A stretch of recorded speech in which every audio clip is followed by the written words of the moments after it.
Everybody, welcome to week 6, module 6. This is the final week of our session A class. We're at the end of our movie ride, and I think we're ending with a bang with a really great film, one of last year's best films. We did talk in the PowerPoint about recent films and recent film trends, and one of my favorite films last year was Alexander Payne's really effective comedy drama, The Holdovers. It's known as a dramedy, actually. We kind of talked about that when we first showed City Lights, how that kind of helped helm dramedies. A modern dramedy is a comedy that mixes elements of drama, poignancy in it, and we see a lot of films like that now. Why I wanted to share this film with you is we did talk in the PowerPoint about how a lot of indie filmmakers are now progressing quality films forward, quality films that are released to theaters, quality films that we can enjoy on streaming, and giving audiences the kind of character-driven adult fare that they might not get with a franchise-type, action-type film that you would just see that Hollywood releases often. Not that there's anything wrong with that. They're often fun, but it's also a good idea sometimes to have something that's food for thought or helps really get us thinking when we're watching a movie, getting to know characters, getting to see them develop. And this movie does this in strives.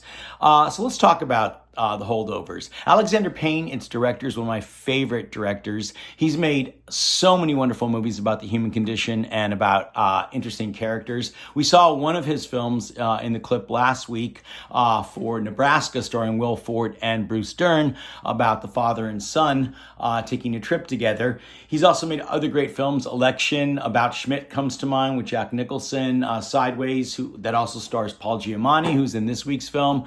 He has made The Descendants with George Clooney. Just a bunch of really great comedy, drama type films with really interesting characters.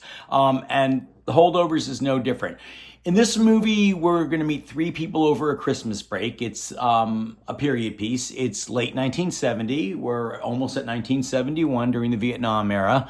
We're at a wealthy private school. We meet Paul, played by Paul Giamatti, Mary, well played by divine Joy Randolph, who won an Oscar for her role here, and Angus, a young student there, well played in his film debut by Dominic Sessa, I should say. And all three are kind of loners. They're withdrawn. They're kind of wrestling with inner conflict. And they're all kind of stuck together one Christmas. Paul gets the unlucky job of kind of babysitting all the students who don't have anywhere to go for Christmas or don't have a home to go to for Christmas break. Mary has sadly lost her son recently in Vietnam. He died, and she is wrestling with that grief.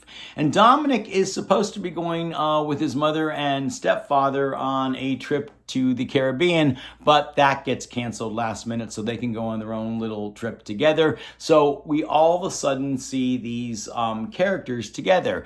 And what happens is over this break, they kind of bond together like a family and they grow together. And this is one of the great things about independent films. We see the change in characters. We see characters grow and go forward and discover themselves. We witness their intentions. They don't play one note. They're not just good and bad. For example, Paul Giamatti's character, Paul, seems a little selfish and isolated. He's a kind of tough-ass teacher that likes to fail students. He's a classics teacher. At first doesn't seem like he cares too much about the students. But then as the film goes on, because he's such a wonderful actor and gives such a fine performance, we see a little bit about his past. We see him bond with Angus, the Dominic Sessa character. And we also kind of witness their bond, and they kind of see a little bit of themselves in each other, which is exciting. We get to know Mary. We understand her grief, her angst. But a lot of spirit and sense of humor comes through Divine Joy Randolph's performance. They're just all really terrific here. It's a great way to, I think, end the class because it's one of the best acted films last year. It's a great ensemble. It dares to show, especially with the Angus character and the lead character by Paul Giamatti, it dares to show male frailty. We don't see that a lot. We don't see films where guys are able to show their emotions and we get to meet them, we get to witness them. And again, Payne always, director Alexander Payne paints a really complex pictures with his characters. This movie is beautifully acted, again, over one Christmas break. Three people get to bond. They get to form a family. And by the end, there's really poignancy because it's earned it. We really get to know these characters. We see their changes. We see that we're going through it. We're kind of rooting for them.